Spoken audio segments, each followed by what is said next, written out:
My name is Durba Mitra, and I am an assistant professor of studies of women, gender, and sexuality at Harvard University, and the Carol K. Forsheimer Assistant Professor at the Radcliffe Institute at Harvard.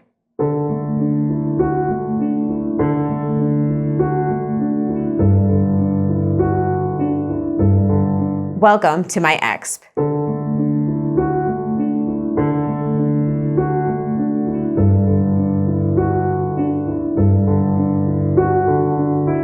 In the 1970s, we see an extraordinarily violent gang rape, which goes all the way up to the Indian Supreme Court, called the Mathura rape case, where a young woman, not even a woman, a girl, is gang raped by the police.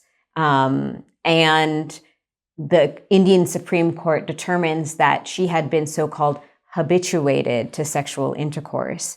That is to say that she was accustomed to sex and so therefore had not in fact been gang raped.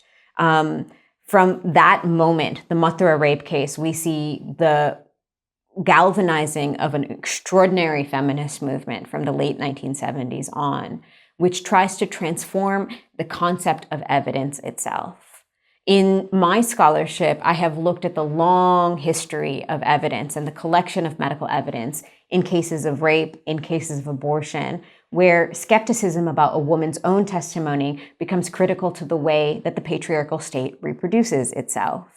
In legal cases of rape and abortion, women were genitally examined from the 19th century onward to determine and to create medical evidence of whether they were virgins or not, whether they had menstruated or not, to determine whether the allegations that they were bringing to the courts were in fact true.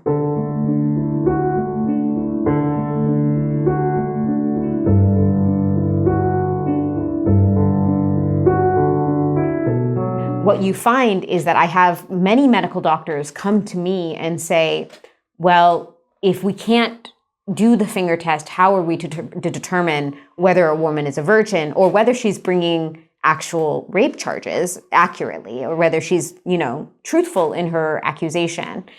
And I think that mentality of what evidence counts as good evidence is the wrong mentality, because it still pits against women's testimony the idea of science and the idea of truth.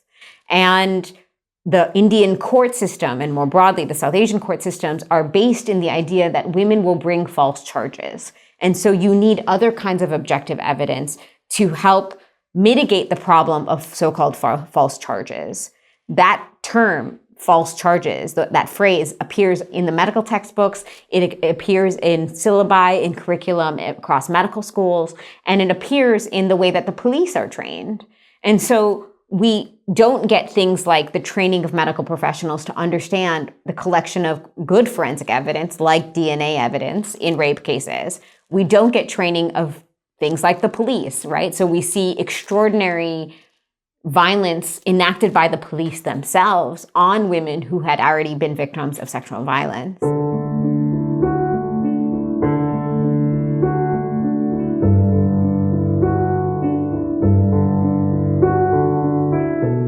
And so I think the next, kind of logical step from something like Me Too is to ask, what does structural change look like?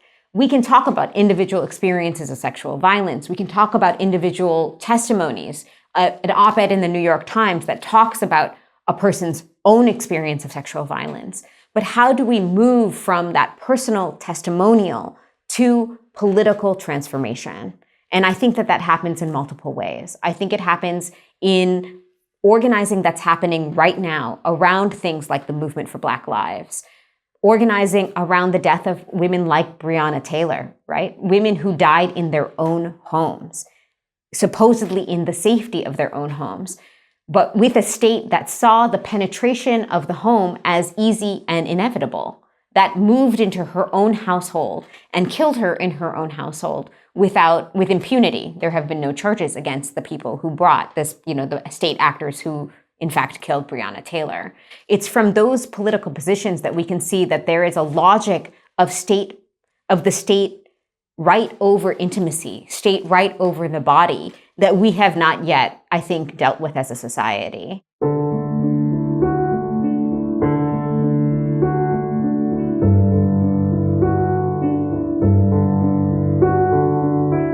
In some ways, the most radically different imaginaries of the future come from feminist leaders, feminist scholars, feminist artists who are working today.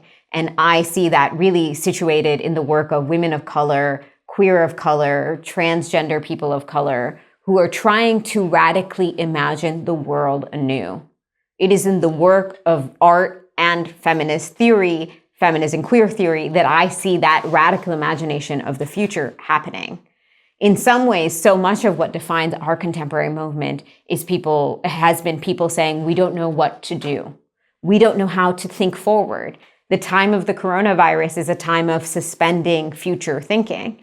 And I think in that kind of absence of future thinking has been a whole set of feminists who have come in and said, actually, we need to think about the future, but we need to think about the future in the most flexible way possible. That to throw our hands up and say, well, there's nothing that we can do in the face of rising authoritarianism, well, we're not going to do that. We're going to put our bodies on the line. We're going to put our people on the line, on our family on the line, and we are going to make an argument and we're going to fight for political change.